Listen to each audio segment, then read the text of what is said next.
Coming hot off the heels of the tenant media allegations, there is new reporting from Semaphore that a secret network of right-wing influencers were paid to spread false information about first Joe Biden and now Kamala Harris.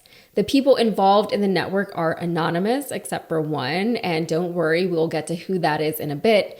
One influencer was reportedly paid over $20,000 for participating in the scheme, but the source for the payments has not yet been identified. When the network first came about, it was paying people to spread unflattering rhetoric surrounding Joe Biden and the Democrats, like Joe Biden is old, he has dementia, the Democrats are corrupt, and Joe Biden is behind the entire Trump hush money trial, etc., etc. But when Biden dropped out of the presidential race, they shifted their focus to Kamala Harris. The influencers were allegedly paid to spread rumors and memes, some sexual in nature, about the vice president. For example, influencers were told to compare her to the Haktua girl, and apparently that wasn't even the worst of what they were suggesting.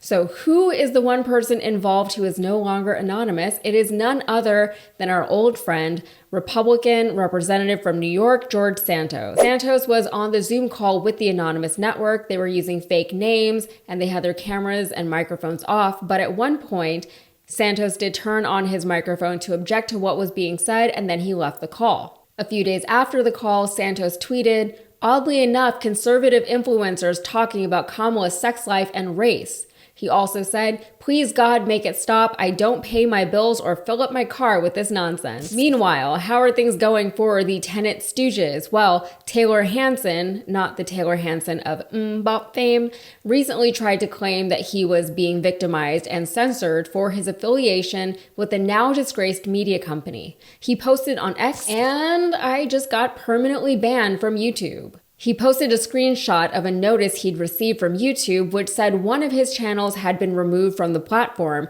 not that he had been permanently banned. In a second tweet, he said, "This is 100% targeted, and no explanation has been given despite the DOJ indictment explicitly stating that show hosts and reporters were victims if the allegations turn out to be true."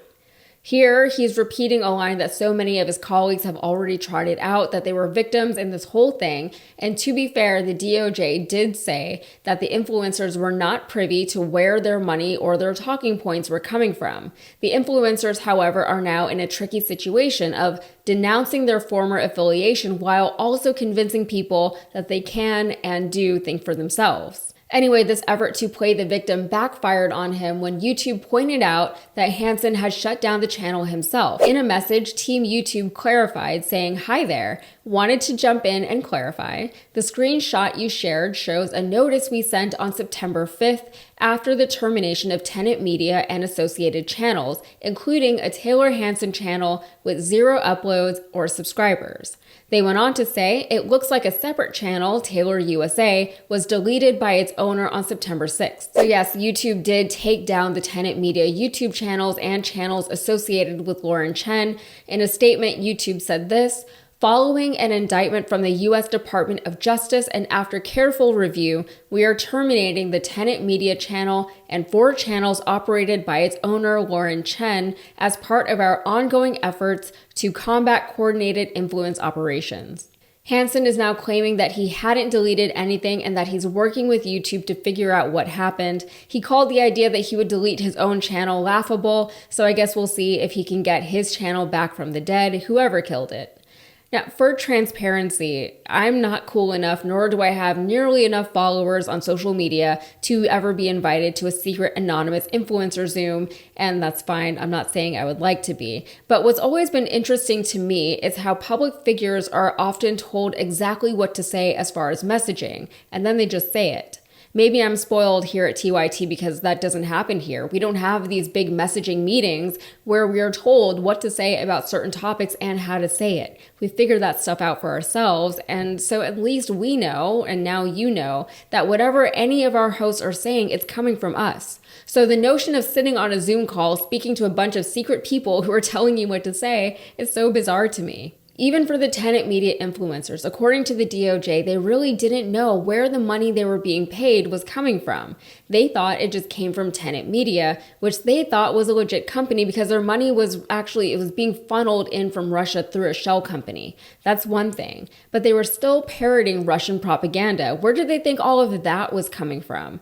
I'm just saying, if a story feels weird to me or the facts aren't there, if there's no substance, I just don't cover it. If a take doesn't feel too hot to me, I usually don't even want to talk about it. There's a lot of fluff out there to talk about, and sometimes you got to talk about the fluff, but there's also a lot of other good stuff to talk about. I feel like Bill Paxton and Twister right now, like, these people aren't in it to serve the public, they're in it for the money, you know?